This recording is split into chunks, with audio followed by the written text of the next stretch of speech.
La señora Lengua, tras abrir las persianas y la puerta, ve que hace un día soleado y sale a dar un paseo al señor Conejo. Se encuentra en un río con agua que va muy deprisa. La señora Lengua mira hacia un lado y luego al otro lado y cruzó las piedras con su amigo el conejo, que echó a correr asustado. La señora Lengua, buscando al conejo, miró hacia arriba y vio un pajarillo.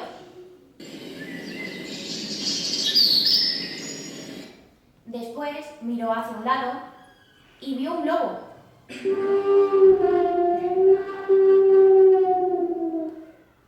Luego miró al otro lado y vio a una rana. La señora Lengua se preocupó porque se hizo de noche y hacía viento.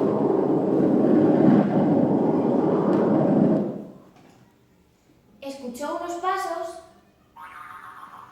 y miró hacia abajo. Y era el conejo. Los dos juntos encuentran el camino a casa. Y cuando llegaron al río, vuelven a cruzarlo por las piedras. Cuando llegaron a casa, la señora Lengua abrió la puerta. Entraron dentro y la señora Lengua cerró la puerta y bajó la persiana. Y se fueron a dormir.